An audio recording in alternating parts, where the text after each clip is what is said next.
Where you gonna fit it in? Yeah, Where but don't where you gonna fit think it? there's a um, something about being well-rounded, like does it that like it can make you, or it can carry over into other sports? 100%, and that's why I think it's great when we grew up where it was just you were more well-rounded because you got to experience different sports and different environments, and that made you more well-rounded instead of just being just focused on one or two things. But now, Well, you kind of forced to do it. how much credence do you put into the fact that because they're doing the same sport over and over and over again, and so certain motor skills are getting so strong and certain muscles are getting so strong, other muscles aren't as strong, so there are more injuries. That's a bad thing. That's why they even say that it's kind of bad to even start your kids out in sports early because, especially doing one thing, because they get hurt earlier because they're straining that one particular muscle Yeah, it's instead like of overuse, right? overuse of the muscle. Yeah. And and it's like swimming. Swimming is a good sport because it works a lot of different muscles and gymnastics, all that stuff like that. But you can't do that because if you want to play football, especially soccer, I mean, oh my God, soccer. If your kid plays soccer, your life's over. Basketball too. On this episode of sports. Well, I mean, Basketball too. it's basketball, but soccer, man. I mean, your life is over as a parent. Right. I mean, it's like I got my godson. He's like he's gonna go to the pros. Like he's so good. He's still in high school right now, but he has to go to a special school because they fly to there. He was out the country in Germany for like 2 weeks the other month. You end up turning into a soccer dad and mom. And it's That like, shit's real. Yeah, that's real. I didn't know. Next, you get your minivan and it's a ride. I didn't know what a soccer mom was until Sarah Palin went for vice president. And she was like, soccer moms. And I was like, what's a soccer mom? And then I started seeing my friends. I'm like, oh, that's a soccer mom. Yeah, it's like a cult. Yeah, my son was playing basketball this year, and then I was having to try and fit that in with trying to get ready for the shows. You're like showing up. Obviously, you got all your food prepped and everything like that, but you're trying to, when you got to go to the AAU tournaments, and you're like, all right, it's a 3-day tournament, but you're not sure what time the games are because it's based on placement and advancement and all that stuff. So you're like, all right, well, so the minute you get the schedule, you're coming out and you're going, oh shit, all right, so I'm going to work out here, I'm going to plan my meals here, and you're trying to get your hold, I'm going to do my cardio here, and sometimes the games go longer, you're sitting there, you're hungry, you're like, oh man, but it teaches you to be prepared because in order to try and be there for your child the way you want to, and me, I'm not coach, that's why I can't coach. That's why I'm not going to coach because you figure if you coach, you're you're trying to get your meals in, trying to put it around yourself. I think you ultimately start focusing on that. Not as you try to balance everything out, but it's like it's hard to balance. Yeah. I mean, I feel like I did a pretty decent job getting ready for the Masters Olympia, but at the same time, could I have been better if I didn't have all that to balance? 100%. Sure. But there's seasons in life, and my son's only going to be young once. Right? Yeah. Right? So you got to prioritize. You want to that kind of participate, stuff. be in there, all that, But speaking of overuse, like, what do you think of the new point system for the Olympia athletes? I've just heard a little bit about that. I've been so smart with all this other stuff. What's the new point system for the Olympia? Yeah, because what they're doing is like a tier system, like depending on what shows or what, like the top 3 at the Olympia automatically qualify, and then you have different tiers for, like, so the New York Pro would be like a top tier, but then like a Chicago Pro would be like a lower tier, and so depending on the level of the show, and then you accumulate points, kind of like a NASCAR system, right? Yeah. And then at the end of the year, if you've accumulated enough points, then you qualify for Olympia. So here are the pros in that. Yes, it makes sense. I was going to say some pros. It makes sense, but go ahead. The pros are you get the best quality athlete at the show. The con, though, the big con, this is no one's talking about. If I have to peak 4 to 5 times to win a show, and I win that show, by the time I get to Olympia, if my energy and mental are still good, my body is fried. 100%. Body's fried. Because as dry as those guys get, sure, some of them can do it without diuretic, but the bigger, thicker guys are going to need diuretics. if you've been training that long and for extended months to qualify for show after show after show to try and win multiple shows, the level of training that's susceptible to injury, all that stuff goes up. The level of training goes down because there's no way you can feel fatigued all the time. Absolutely. But You're that will on the only- diet that long. But Right. that will only apply to the individuals who are not top tier like you, right? And who has to compete in the lower shows to accumulate the necessary points, right? Because if you do like 2 major shows, right, you wouldn't have to do that True. However, if you have if you win, obviously. if you win, right. So now take somebody like who's 10th at the Olympia. He's still a great top tier guy. You're top 10 in the world. Top 10 in the world, right? But now that You guy gotta who's re-qualify. 4th, 5th, 6th, 7th, 8th, 9th, they all doing the same shows. So they all in there together. Yeah, So all. even if you go and it's like by way of attrition that you get into the Olympia, you're still not.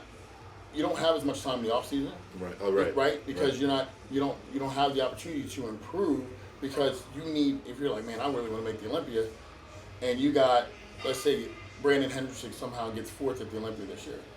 Well, whatever show he's going in, most likely he's going to win that show. Right. And now, if I'm the number 2 guy, okay, I got to do the next show.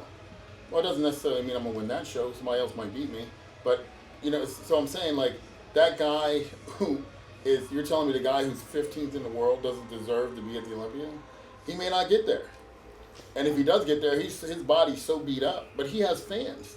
So what's the rule? Like, if you get top 3 in the Olympia, you get an invitation. You right? automatically qualify. But if 4 and 1 down, Right, you got to requalify. Which is, it's fine. That's fine. But normally it's you win a show and you're in. Right? Now it's just points. Now, okay, so there's no more of that. It's all So- points now. So here's something no one's talking about either. How much money are you spending to get to each show? Right, because the meal prep. That's Right. that's what I was gonna say. And you winning $2,000? Come on. I man. mean, You ain't think doing it about for the it. money, clearly. Come on now. Come on now. So the way I see it, the pro league ends up getting more money now. Because Well, how many people? Right, like, it's if one you of- do it's one 5 of- shows, right. if you win 1 show before, you're qualified. yeah, but you're that's not less paying the money. money to get no shows. No. I'm saying they're more now. You're only doing 1 show, and that's it. You can call it a season if you want Right. until the Olympia. But now, if you got to compete 4 more times, that's 4 more times you got to register. They don't got to pay. Yeah, but you don't. As a pro, Oh, you don't pay pay? anything. You don't pay anything. You don't have to Also- register as a pro. As a pro, you register to get your pro card, Oh, but you ain't got to pay for the but you don't show. have to pay for shows. Oh, so never mind. Yeah, So so, it's, but my point is, if I don't have a sponsor, and I'm going show to show to show, oh, right? you're spending, man. And let's just say I live in New Jersey. The shows are in Florida, they're here, and I got to travel to all these places. Obviously, I'm still working the job because if I don't have a strong YouTube following, right? Like if you look at it, all top 15 guys don't have strong YouTube followings, so they're not getting paid from that. They don't all have major sponsorships. Some of the sponsors are BS, $2,000 a month, or maybe like an ambassadorship type deal, right? So they may not be getting the level of sponsorship that you think that even For somebody. supports you to be able to travel and do. So you're literally going broke doing show to show to show Right. to get to the Olympia. Right? And I just think that, so I think what you're going to do is you're going to end up losing a lot of guys that would normally compete because there's no shot to get to the And then Olympia. having people who probably would have never made that show, who has more of a means of income, Absolutely. be in those shows. And That's gonna be a and factor It now. decreases the quality of the Mr. Olympia or. I the mean, major yeah, because if shows. you got some money, you don't care about.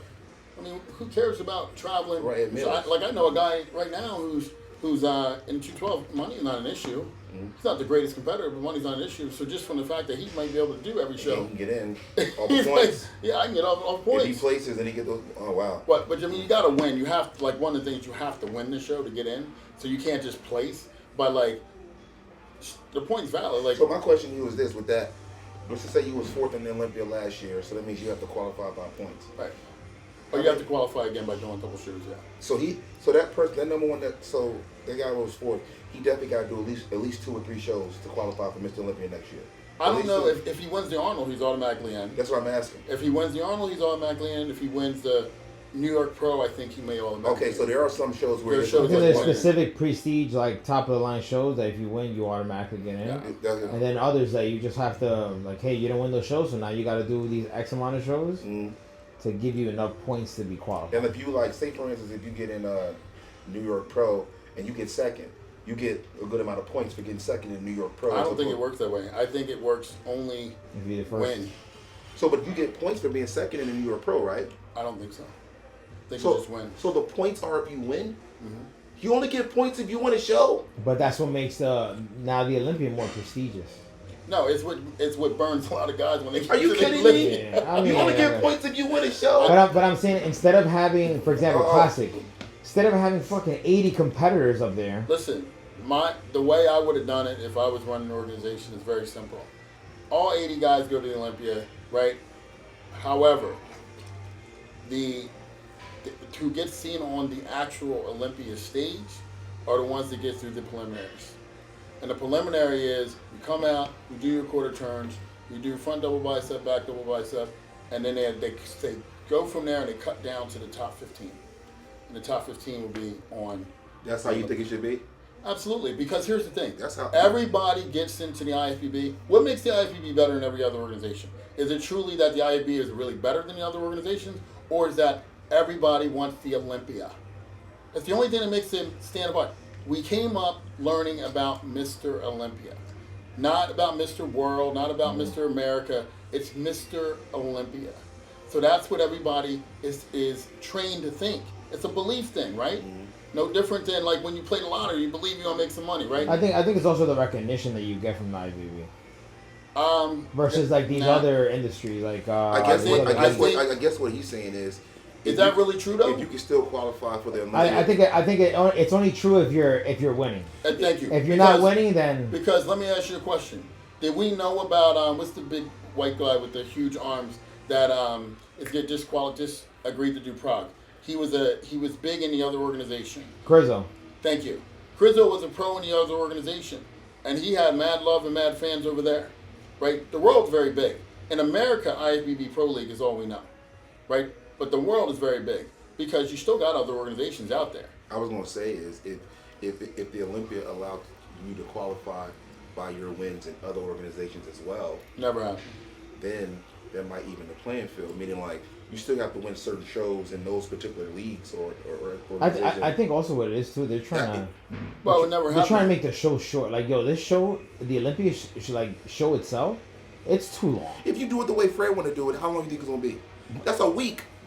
Yeah, no, because right now all 80 people are going on stage. Last year that was the issue they had. But it's like Classic alone is like 80 people, and the bikini is like 100,000 people. That's my point. That was the Olympia last year. So what I'm saying is, you hold your prejudging. You say, hey, okay, here's our deal. Everybody's going to Olympia. You get to be part of the Olympia experience. You're going to be in the expo on Thursday, right? We're going to have the Olympia start on Thursday. No different than the Arnold starts on Thursday. You guys are going to go up. We're going to cut down to 15. Now you theoretically could have a regular prejudging on Saturday morning and a regular evening show Saturday night and have all your divisions. Because you only have to judge 15 people in each division. You mean at the end?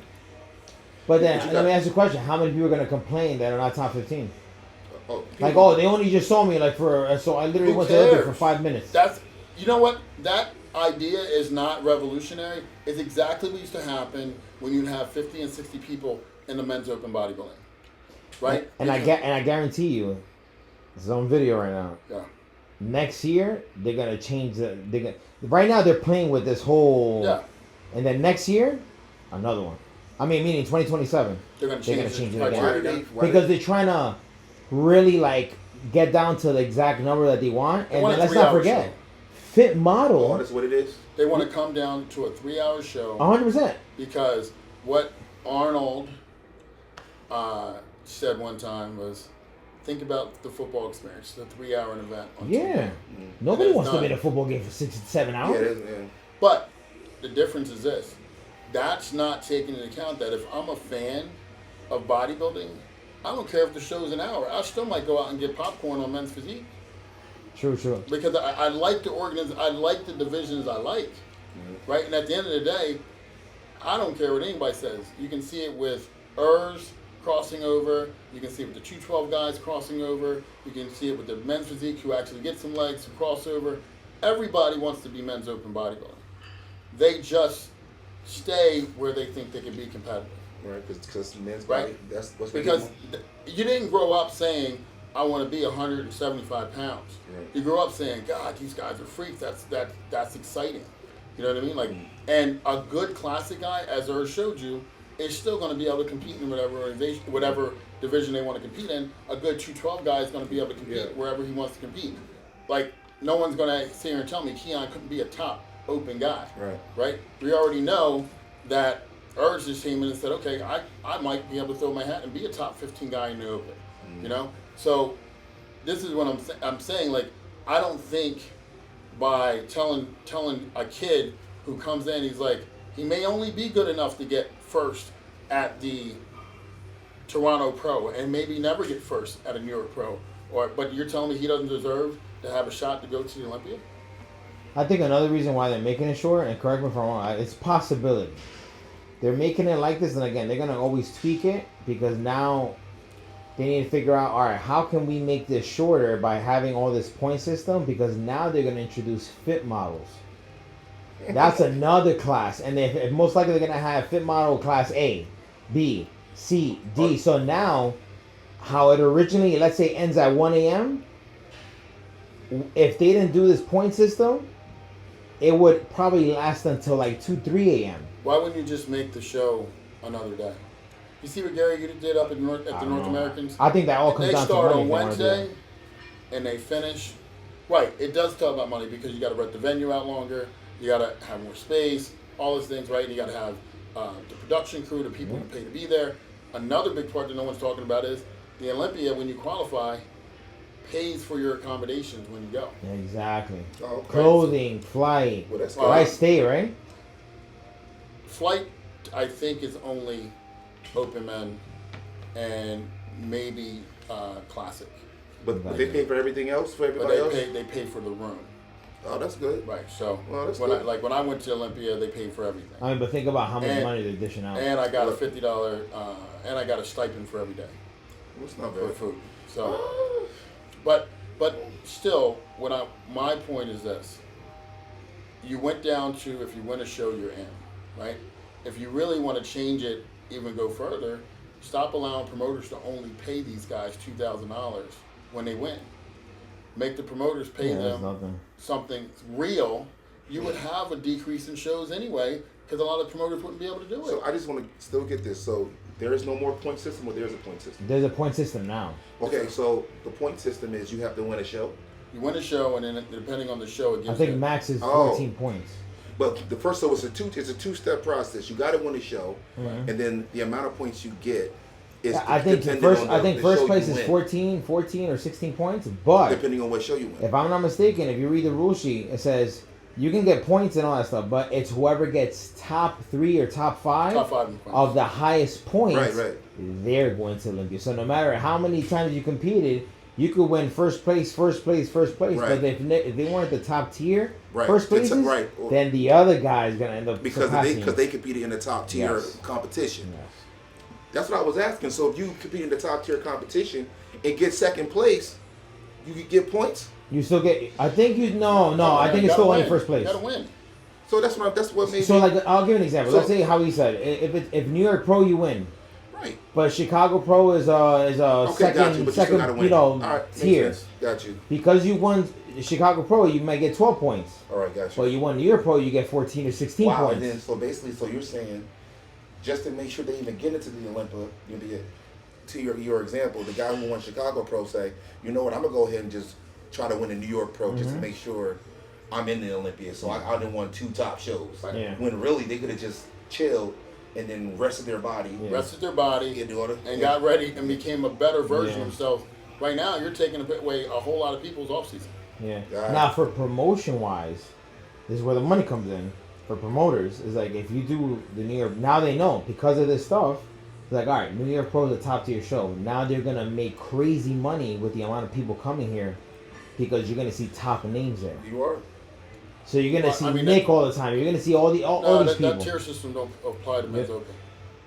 What? Oh, It doesn't apply to men's it open. doesn't. What? You didn't say that. It only applies to. You heard it here first. It only applies to like bikini, Oh. wellness, men's physique.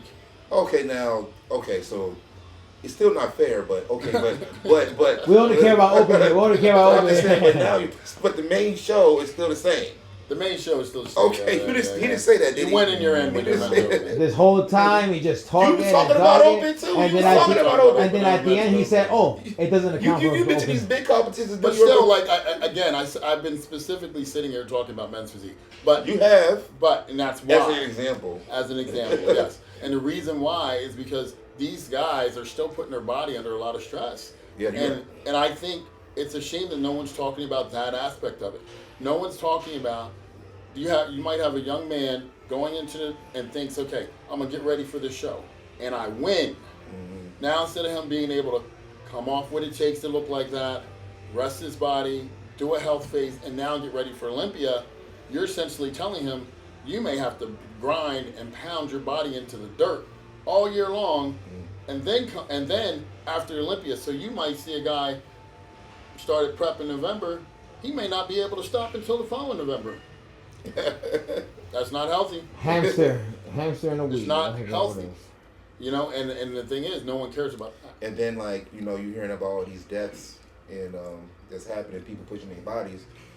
That might be a downside too. You may see a little bit more of that, people pushing their bodies to the limit. Absolutely, because when you're obsessed, I can tell you from experience, when I was obsessed about just the aspect of being a pro bodybuilder, there was nothing I wouldn't do to win a show.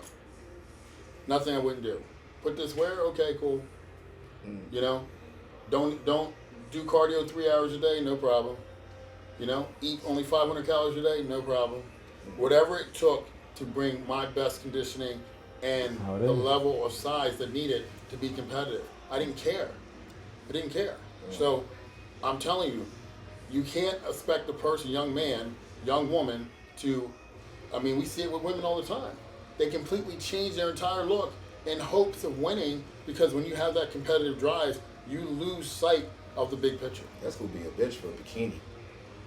Wow, Now bikini, I think, has the easiest advantage, right? Because they don't have to peak. yeah, but still, It's just constant. yeah, Though. but yeah, they go. It doesn't matter if it's a low tier or high tier. It's still like Bro. 80 people deep. That's crazy. But they still gotta, keep that. They don't have any type of off season. They gotta keep that still bikini look. Yeah, And even because and- figure. It's forever in prep. The whole year is gonna be prep. To be well, honest. the advantage I think bikini and the people that do bikini have is when you're a smaller individual, it's less toll on your body anyway.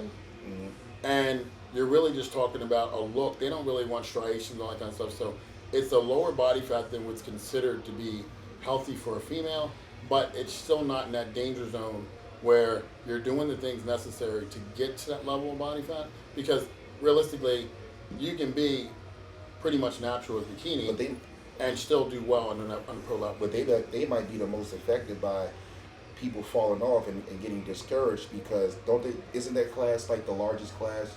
Yeah. So it's like, you already a long shot, just even the way it was before. Yeah. Now you gotta, they made it harder. It's very hard. I mean, Yeah, so you're taking people that may have an opportunity, Right. may have had an opportunity to create credibility as a champion Right, by that's saying, done. I did the Olympia, and now that's gone. That's really not going to happen for him, Right. because that category is flooded. that You know what I mean? category So is- that's why I said that's why I said it really sucks for them. Yeah. Because, Yeah. yeah, that's how I look at it. Because, yeah. No, I feel you. I feel you on Yeah, that. so- I feel you on that. So, but I'm just curious how would they had a board of directors that has made these rules, or did they even get you guys a suggestion or even input on before Hell no. coming up with this? No, absolutely not. Absolutely not. I would think They don't like care about that. They I would make the think rule. you And, know- and like I said, they're still tweaking it. I guarantee you, 2027, they're gonna change it. yeah, because there's going to be a lot of people bitching about it. Like, I'm surprised nobody's really. I think as a what I don't know if they forgot to even talk about this, but they don't realize the health side of it. It's not gonna be good. Yeah, we just like. Not gonna be good no at all. one's even mentioned. Even the guys that are like saying like a Milos or a Jay Cutler, all these guys are talking about. They don't even mention the side of it the health ramifications that Yeah, 100%. that's coming to these guys. The amount of shit you got to be on, the amount of money you got to spend on for gear and everything, it's a lot. I hope they. And the financial grind it takes to compete in 8-9 shows a year. It's someone else's salary. That's all I can say. It's crazy. You know, and if you don't have a sponsor, if you don't have a sponsor, it's hard. And a lot of sponsors are like this: you didn't make the Olympia, now okay, we cool. You know, be an ambassador. If you got enough popularity, you're code to do well and you'll make some money. Yeah. So. Yeah. On this episode of. Yeah, save yourself. So, what about you? So you got one more? You doing it? Yeah, I think you know, I was yeah, he can edit out. Come on. Yeah. Definitely gonna do another one. The wife gave me approval to do another one. We are Let's go, wife. Woohoo. But my kids after the last one, my son was like, "Dad, you can't go out like that. Like I want you to do another one." But my daughter texted me right after it and said she wanted to do one with me. And Ooh, that should give you a different type of fire this time, man. yeah. But and then, you know, absolutely, that was always a dream of ours, actually. That's nice. But then she stopped competing. She's got a family now. She's in nursing school. Go Monica. And but that was always a dream. Me and Monica are going to do one together. And now Stevie's talking about doing one with us. So that would be dope. And so the three of us on stage in the same venue. On stage would be amazing. They would have to qualify though, right, to get to where you're doing. They have pro-ams, so it wouldn't necessarily be we're doing the exact same time frame, but it would be like pros go and then the amateurs go. So we could all do one in the same weekend, and be all, you know, embrace the same stage. That would be kind of cool. Because you said you were still trying to. Okay, because I thought you were still trying to do the Mr. Olympia, or no? That was Well, okay. So when I spoke to Chris about it after we did this show, you know, and we kind of looked out, because first of all, when Dorian Haywood won the Masters Olympia, whether you think it's justified or not, he's never beat me. I've beaten him several times, he's never beat me. So I'm like, oh man, if he's beaten me, I just need to hang it up. You know what I mean? So when I looked at the pics, went back and looked at the pics, I realized that wasn't even, I look better when you were filming me here, right? So it's like something happened. Right. So when I looked at my physique, I wasn't happy at all with it, and you know, I was watery. I wasn't full. So the peak process just didn't work, and it's by no means is that Chris's fault. That's on me, right? So when I decide to do the next show, I think we'll be able to rectify that. Now, Tell her to come in. You want to wait a little bit? Or you want to get right to it? Tell Monica. Okay, I have to run to my clients. So the goal is, I got married and went directly into prep. So my wife never got an opportunity to really, we never got really a chance to enjoy the marriage, right? It was like prep, and then, Hi, baby. Speaking of my motivation, there's Monica right there. Who's that? There's Monica and the baby. What's up, Kyla? Say hi. What's up, girl? Say hi to the camera. Wave. What is that? No, she's like, who's that guy? I don't remember that guy. But no, seriously, we so basically, I said I'm gonna give 4 months attention to relationship only. So in January, Chris and I are gonna start back, and the goal is, you know, when I did the Masters Olympia in 2023, I was like 220, 219, 220, and I did really well. This year I was like 220, 224. So the goal is come back, be in the 230s when we get back on stage, solidly in the 230s, mid 230s, and at that different Fred right there. right at that level of size and hardness that we could bring, then he feels, man, we may not be able to go and win the Dallas, the level like the Texas Pro or anything like that, but there are a lot of shows we still can be competitive to win, and qualify for the Open Olympia again. Gotcha. I mean, it's a refreshing start, to be honest. because now you get to like do these other shows here, and kind of like relive that again. If that Yeah, makes I sense. mean, for me, it's the goal. Really I don't doubt my ability. What I fear is that will my body hold up, right? Because, we were getting ready for this last show and I had to get shot in the hip. We put a lot of size on the chest, so that kind of overshadowed that pec tear. It wasn't nearly as prominent as it was the years before. So it's just, can the body hold up? The mind is there. If the body can hold up, then we good. And there are obviously a lot of examples: Kamal Garney, Dexter Jackson, Albert Beckles, a lot of people that have competed at a high level for late into their career.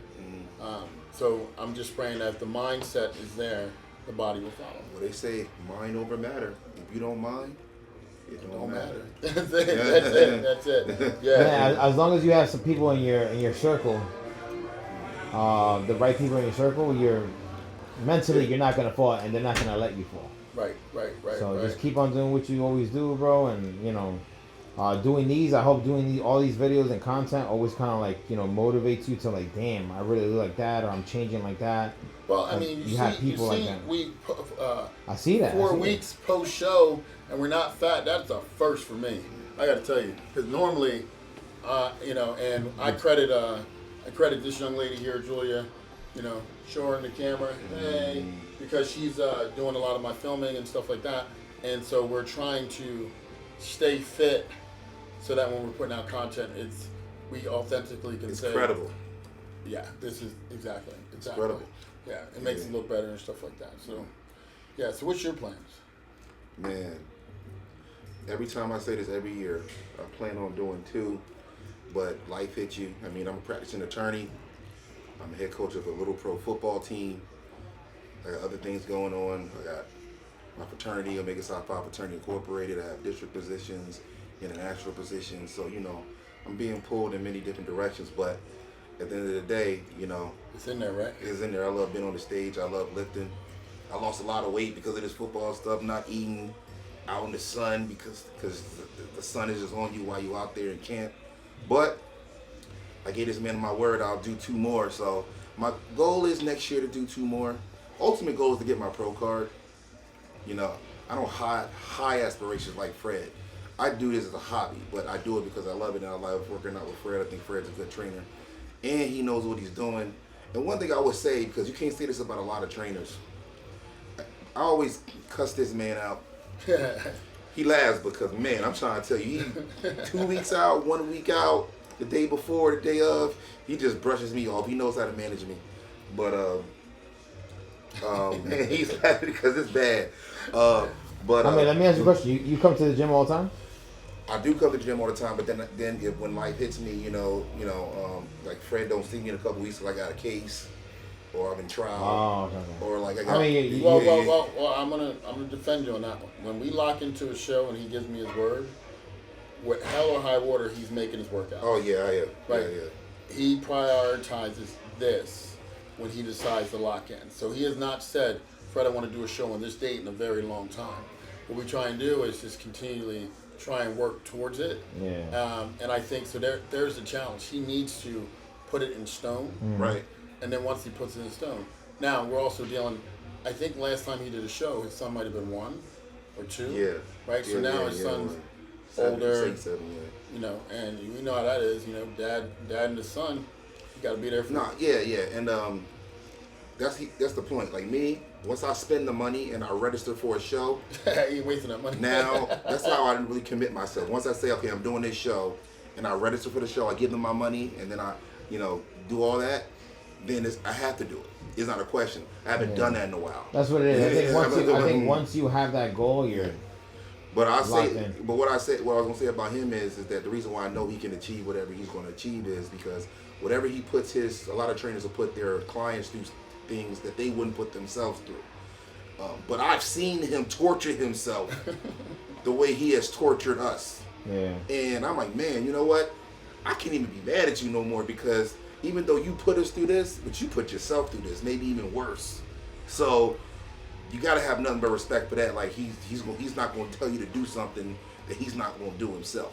So, and that's when my respect really went up here. I was like, man, why are you doing this to yourself? I can understand doing this to other people because, you know, but he does it to himself. So, but for me, I'm going to go through the torture again. I do give you my word on camera that I will. The only question is when, and I believe it's going to be in 2006. I don't believe I'm going to be head coach in football in 2026. I may be an assistant coach. Never again. I may do it again, but my son's going to be moving up, and we're probably going to be going on this other coach. But with that being said, that's the plan, and this man's going to get me there. Real quick. We got an hour. Throw me a question to answer. What? Throw me a question to answer. Something that you think would be interesting for us to talk about real quick. Off topic of this? Whatever's in your mind. Talk about the news of the day. What's going on with the recent assassination of? That's sticky. Yeah. I don't know if you want to mix politics. Okay. My Why bad. do you think Cut that. As hard as it was. Anyone can benefit from doing the show? Like as far as like character development. Oh yeah. Okay, that's good. Yeah. So, James? What do you think has really helped you? How is doing a show or knowing what it's like to do a show, actually finishing and doing well with the show, helped you in other parts of your life? I mean, it definitely teaches you perseverance and definitely teaches you goals. Like, this is one of the hardest goals that you ever complete in your life because of the prep and what you put your body through and what you put your mind through in conjunction with your life that you got going on. And to make it through this journey and get on that stage and actually look like you belong on that stage, because you got people that get on that stage and you don't want to look, you want to be one of those people where people are like, what are you doing on the stage? And if you achieve that goal, that just goes to show that you can kind of do anything. And really, you want to keep that consistency. You know, that's why I tell people, the reason why I even got into bodybuilding, it was just as a kind of a hobby because I wanted to stay in shape. I didn't want to get fat or let my body go. So if you just, you know, lock in and make it part of a lifestyle, it will become a lifestyle if you do a show. A lot of people say, hey, this is on my bucket list and I want to do a show. But after they do a show, guess what? They say, I want to do another show, or I want to get better. Why? Because your whole mindset changed throughout this process. It's like breaking you down and building you back up to your highest point. And once you get to your highest point, you want to stay there. Yeah, that's good. That's good. So basically, it teaches discipline. That's the biggest thing. It teaches discipline because, you know, if you're a mom or a father, you need discipline if you're going to raise your kids the right way. You need discipline if you're going to be great in your career. You need discipline in all walks of life if you're going to be your best, because motivation is not always going to be there. Motivation is it comes and goes, it wavers. But when you have a systematic approach to everything you're doing, that, you know, your morning routine, which when you're in prep, without fail, I'm going to make sure I'm up on time because I'm doing my cardio.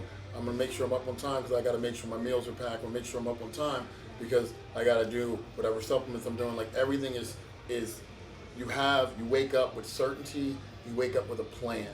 And a lot of times people in life will just let life do them. There's no plan. They're not waking up with intention. That's the best way to say it. They're not waking up with intention. And when you learn to wake up with intention, your whole life changes. Well, what do you call the people now in this young generation getting into bodybuilding? I feel like now it's a whole. Oh, I think it's cool to compete. You think everybody is after discipline, or you think it's a? I'm not mad at it, right? Because here's the thing: if I'm going to be an influencer at the highest level, which is what everybody's trying to do now, I have to have discipline to say, regardless of whether I feel like posting today or not, I'm going to post, right? And anybody that's done social media for any length of time knows that there are days when you just don't feel like posting. There are days when you don't feel like trying to come up with creative content. When you're sitting there, if you're editing your own stuff, how many hours am I going to put into editing till it's right? Or am I putting it, I've been doing this for 3 hours, it can't get right, but I'm just going to put it out there. That's discipline that it takes to do everything with precision and with the right effort. You know, if I'm a guy who's like, oh, I think it's cool to do bodybuilding, you're not going to last. You're not going to last. So that's going to work itself anyway. So I'm not mad at any of the social media stuff going out there because, one, if you get famous by being infamous by doing something funny, typically that fades out, right? We see that all the time. If you're truly trying to be an educator, hopefully you have the discipline to constantly try and learn more and more and more, so you can put the right type of quality content out there for people. If you're truly an athlete and you want to be a champion, and that's what you're using to help you become an influencer, well then, hopefully you have the discipline and the work ethic to go after it the way you need to in order to be a champion. So I'm not mad at it at all. I think what happens is you take the control out of the powers that be, and you can create your own. You can create and be whatever you want, which is the American dream, right? Like, if I put enough effort into something, I can create whatever I want.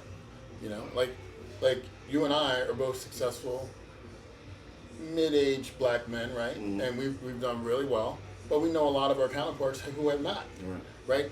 What's the difference?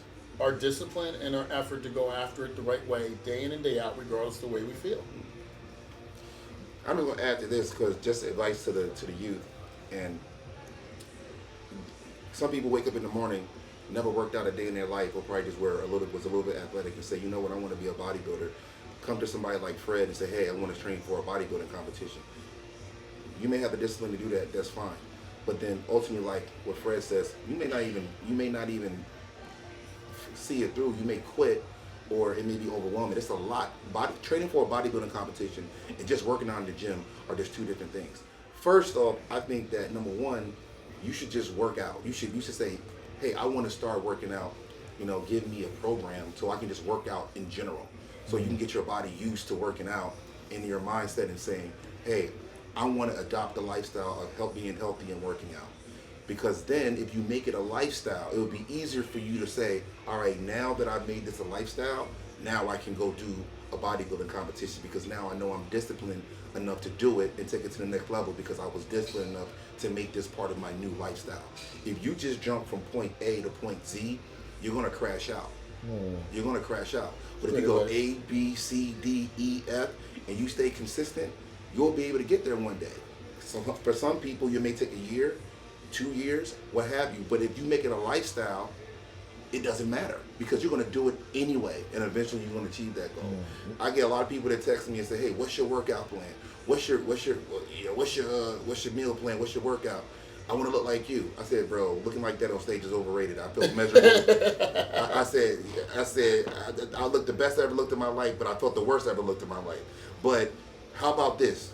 Just go start working out at the gym 3 days a week, and do blah, blah, blah. And then if you can do that, then you can progress from there. That's just my advice. Yeah, you know what I think with that is, and this is a question for you guys. Do you think the mindset, consistency-wise, is the same as a person that just goes to the gym versus a person that competes?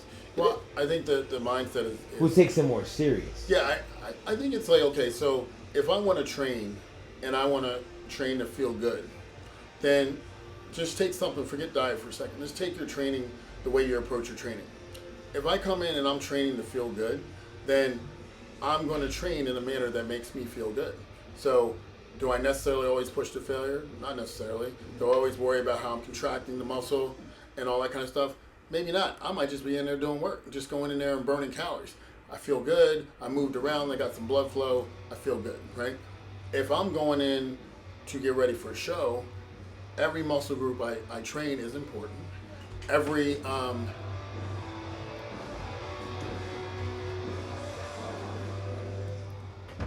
time I attack the It's okay. we're done in 5 minutes. 5 minutes. Just bring her over here. Every time yeah, right. You never know what you're gonna get. It's all good. When I am getting ready for a show, every rep, every set, everything has to count. Everything has to mean something. If I'm warming up with intention to get to my top sets. I'm not just in here at any point just working out. Everything is done, again, with intention. And if I don't feel like doing an exercise, it doesn't matter. I'm doing it. So there's the discipline. So that's the major difference between if I'm training for lifestyle where I just want to feel good, or I'm training because I'm trying to go after something. And when you're bodybuilding, it's kind of like a second job. Yeah, Definitely. 100%. Definitely. It's a second job. You have to look at it like a second job. If you got a competition locked in, you got to eat that meal. You got to get up and do cardio. You have to do that. Just like you got to get up and go to work or you won't get paid. It's a job. Right. That's the difference. So, of course, it's a different mindset when you're training for a competition. And then the guilt you get when you skip something, like, Yeah, oh, like man. it's totally different. It's torture. I mean, I'm keeping it real with you. If you want to do that, if you think it's going to be easy, like it's not. It's not easy. No, it's not easy, but it's worth it. It's right? worth it. It's worth it. It's very worth it. But Once you compete in a show, nobody can tell you what you can't. 100%. It's a luxury. It's a luxury. That's the way I see it. Bodybuilding itself is a luxury. Something you don't have to do. You say, I guess. Like for you to do it like bodybuilding, it's you unlocking another level of you that regular people don't have. Yeah. And but to have that, it's like you need to afford it in a way, depending on how you're trying to really like. Are you trying just to do it, or you love this shit now you wanna do it to like be the top? I tell people that kind of start out and come to me and they say I want to do a show, and they're like, "What supplements do I take? What do I got to take?" I'm like, We're going to let the body do as much as it can naturally, and then let's see if you love it before we really start pushing you to these levels where, you know, we are putting your health at any risk or anything. Like, let's see if you love it, because bodybuilding can be done very healthy in a way where it can be a thing for longevity, or we can do it to the max and try and win all the titles. They're two different. And then take off 10 years. Right. They're two different pathways, right? So if you don't love it, you don't like, especially females when they go to coaches and coaches put them on like supplements and stuff. Like, I think that is the worst thing you can do to a young lady, because when they feel those supplements, 9 times out of 10, there's a different animal that happens, right? Because you go from oh my god like that. I don't even mean the side effects like the voice changing. The way you feel, right? Like the way you feel and the way you like what happens mentally. Because what I've heard from females is no longer like they become like us. Like it's like point one, point A, point B, point C. Like I want to figure out how to fix this, and they become more aggressive, but they become like more focused, and it's almost like a euphoric feeling for women when they go on some of the supplements necessary to be at the top level in their sport. Mm-hmm. So I would never do that to somebody unless they really knew they loved it, because when you feel like that, you lose sight of yourself, and then you look back a year and go, man, I would look like that now. Like I didn't realize that I was doing this to myself. That's when you jump into the dark side. And when I say love it, like I have a funny joke. Like every time I'm training with him and I'm doing a show, or whatever, he don't know this, but I always say this in my mind. You know, you can say you got a set of 10, and you know you at the top or whatever like that, and you know your trainer, you got a good trainer. He's going to push you to get those extra 3 reps, even though your body is telling you can't get those 3 reps. And in my mind, I'm like, why in the hell am I doing this to myself? You gotta love the pain. Like I'm like, why am I even volunteering to do this? Yeah. Like I don't have to do this, Yeah. but then you still do it, Yeah. and then you get up the next morning and you like, man, I'm about to go do this again. Like, It's evolving yourself into going from hate to loving the pain, because you know when you endorse all that pain, you know you're definitely unlocking another level of yourself that you weren't yesterday. and you're like, you know? why? Then it's like, oh, I know why, and then it's just okay. Yeah, I mean, and prep messes you up. Like I've been training people for almost 30 years now, and I love it. Truly love it. Like yesterday we were Zooming and we saw, 14, 15 people before noon, right? And we were running around, boom, boom, boom, boom, boom, boom, and training these people, and I'm having a freaking ball. But I did my show 4 weeks ago. Before the show, I literally considered changing professions. I was like, I don't want to do this anymore. I'm done with this, right?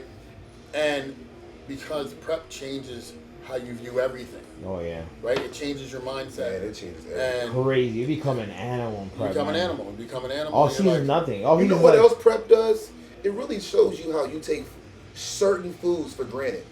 No, you know what it really like my last prep, it showed me that you can handle, you could be on 1,000 every single day. Like if you got kids, You gotta prepare their stuff. You gotta take them to school. You gotta do this. You gotta make sure you got meals. You gotta make sure you train. You gotta make sure you come back. You gotta do recovery. You gotta take care of the family. It shows you if you can really do that. It does. Yeah. But when you get to those 2 weeks out and 3 weeks out, and, I was like, yo, leave me the fuck alone. and then Fred says, James, I gotta take your sweet potato. No more banana sweet. Now, when you're not in prep, you know a banana, a sweet potato, that's probably not even in your diet. You want to go. No, for me it's rice. Right, rice. Whatever it is.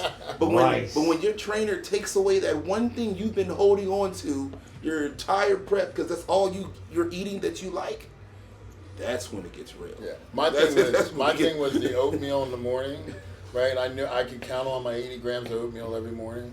And you knew that was something. You look forward to it So he probably dreamed about that. Right, absolutely, right? Because you take all the other carbs. But what I would hate is when people would talk to me when I'm trying to eat that oatmeal. Don't talk to me.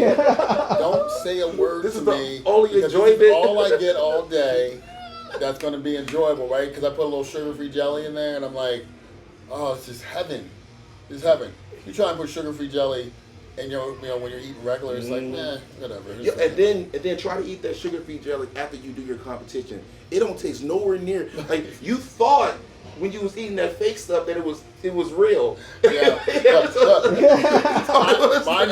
My Ninja Creamy got so much at work during prep. Every day I was blending up 2 shakes and getting them ready for the Ninja Creamy, right?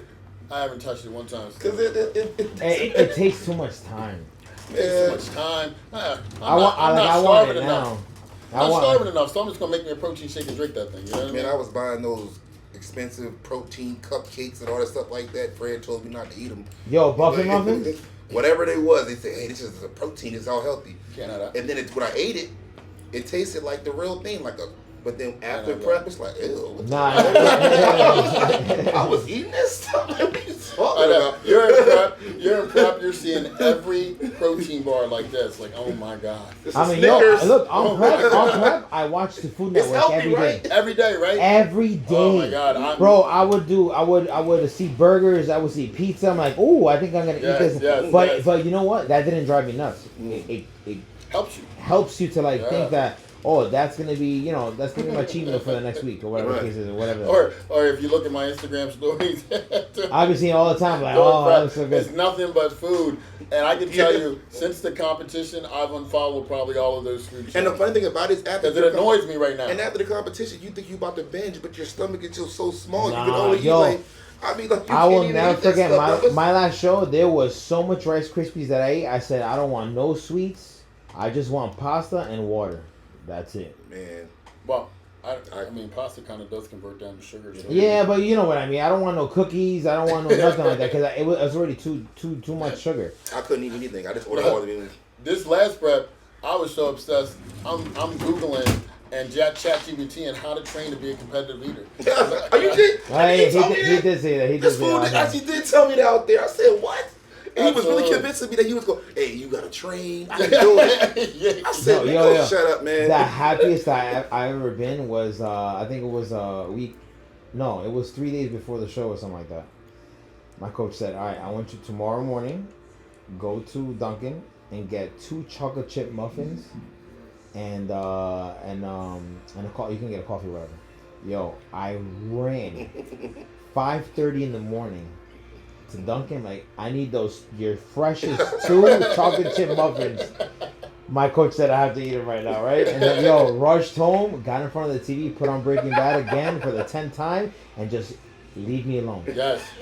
Leave me alone. I don't need no liquid. I need this dry. Just leave me alone. How many times you eaten that really good meal that your coach said you could have, and you're like, it's going too fast. Right. Like, that's what you gotta eat. You gotta eat with a little spoon. Yes, the little baby spoon. That's yes, it. Absolutely. That and then put on your favorite TV show or movie and just leave me alone. Yeah, see, I'm just sitting in the dark because I want to savor every You're sitting bite. in the dark. I mean, dim lighting, like little candles around. I gotta create the atmosphere for myself because this is like dinner for me. You know what I mean? What's your favorite refeed? Five Guys. Oh, Five Guys. Yes. Double burger, large fry. Mine was Cheesecake Factory. Yo, the mac and cheese cheeseburger Mm-hmm. and the nachos from them. Yeah, the nachos. Yeah. Oh my god, yo. Yeah, I would just get every time I would go. That would be my after, and then I would order this food, and I would only eat one slice of pizza, and that because I would get pizza, wings, all the burgers. I would, my eyes were bigger than my stomach, and I had my first show. I had a turtle shell on my stomach. That's how much I ate. I think the biggest one I did was I did a photo shoot in Vegas, and got done. Went over to Cheesecake Factory and devoured 7 slices of cheesecake. Then, holy shit! Yeah. Did it pass the fuck out? Then I ate the monster burrito. Then I had the Chop Factory. Bro, your stomach must have been like this. Bro, I don't remember, but I know. you feel like you're about to explode. That's the time that you try to go to bed and you're like, Yes, somebody rub my belly. Please, somebody rub my belly. Yo, the worst pain. But Yeah, then yeah, you're yeah, like, yeah. But then you're like, if I can just throw it all up and eat it again, I'll fucking do it. And I always do this, like, I'm never gonna eat like that again.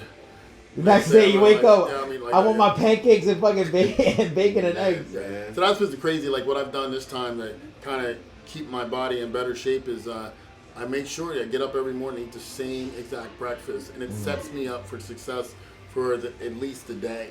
And then what I end up doing is the bad habit I have is I'll eat a total of 4 good meals. So I eat my 2, chicken and rice, steak and rice, something like that, and then I'll have my protein shake after I train with whatever carb I'm gonna have, like usually Gatorade or an apple, and then I'll catch myself saving the calories so that I can go have a cheat meal later that night.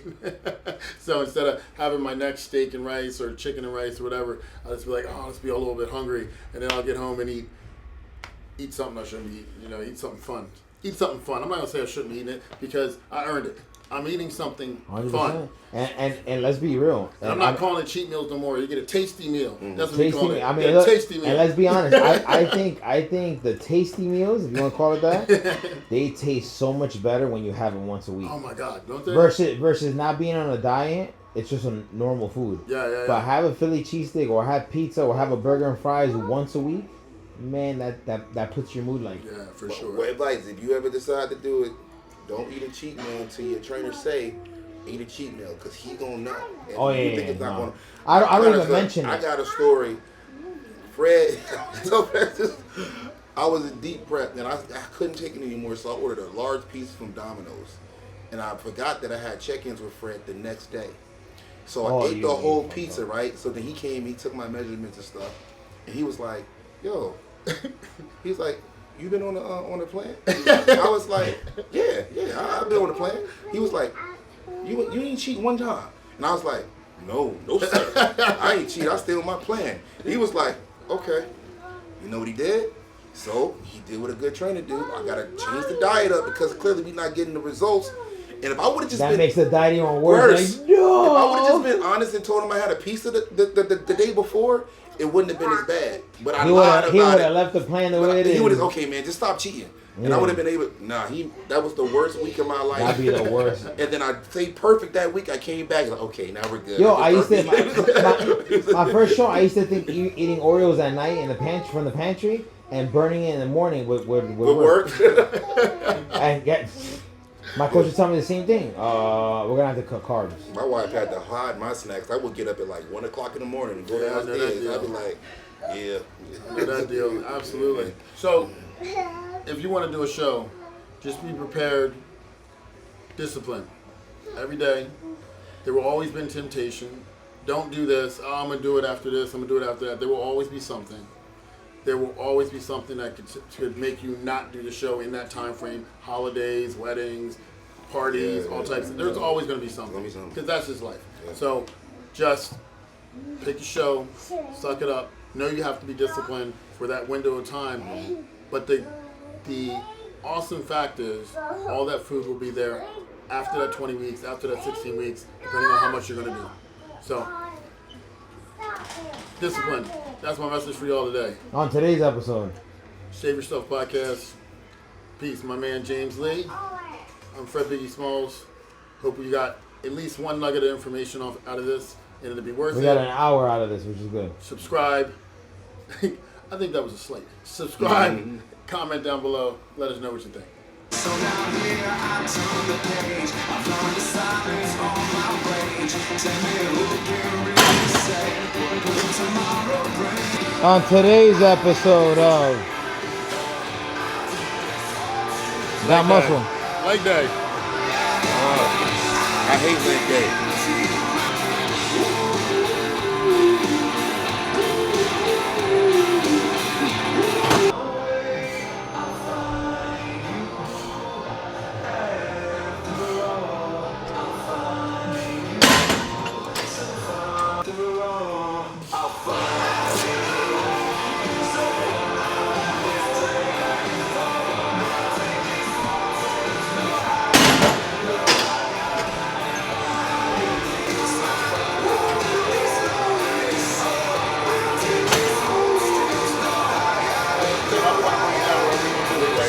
Feel like waking up. I've had this dream before.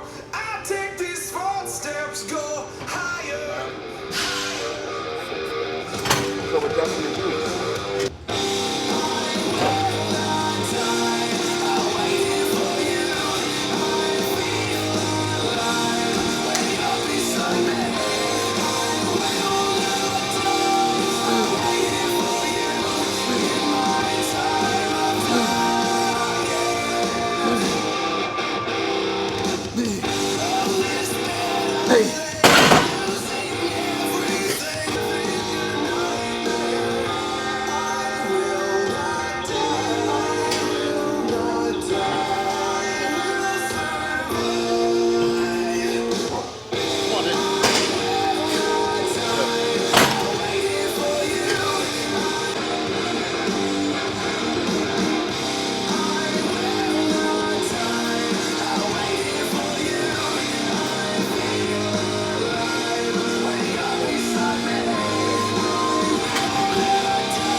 How many?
14. 14. 15.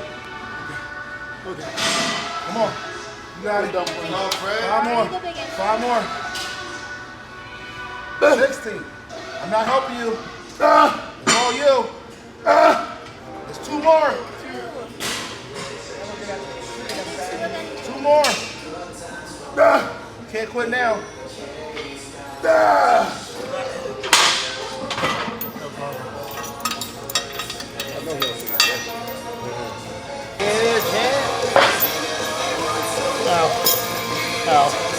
How's that paint? You like that paint?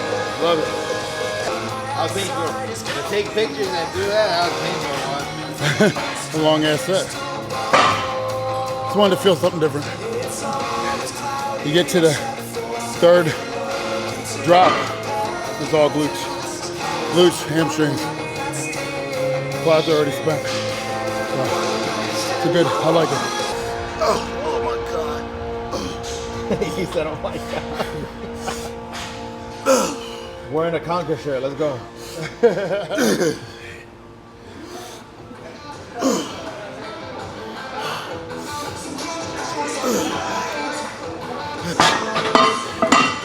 Yeah, take your time.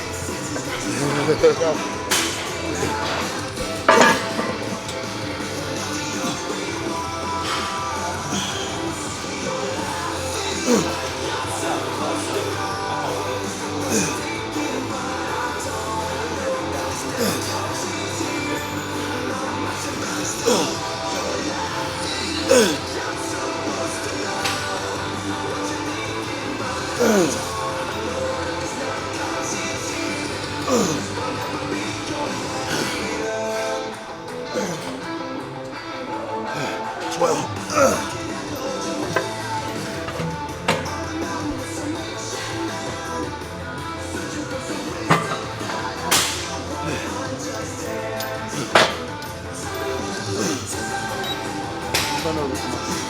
Quad.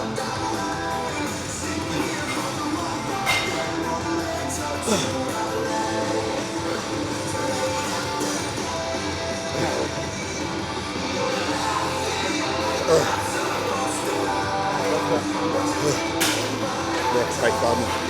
Like it?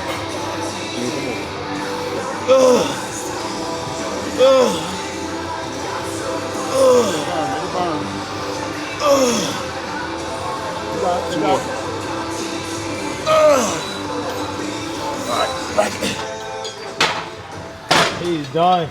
Shit.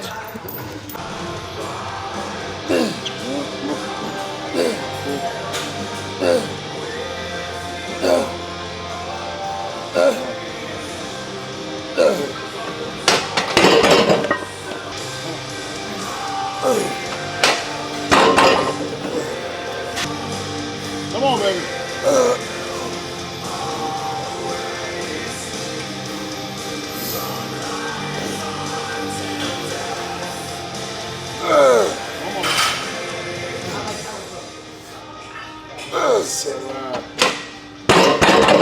Good luck right there.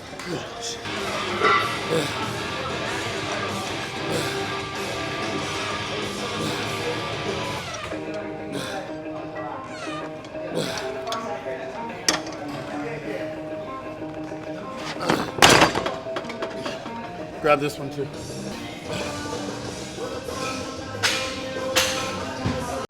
All right, so thank you for following me through a leg day. We did cut it short a little bit. Well, I'm gonna go back and finish. I'm seeing it on film. Right. Okay.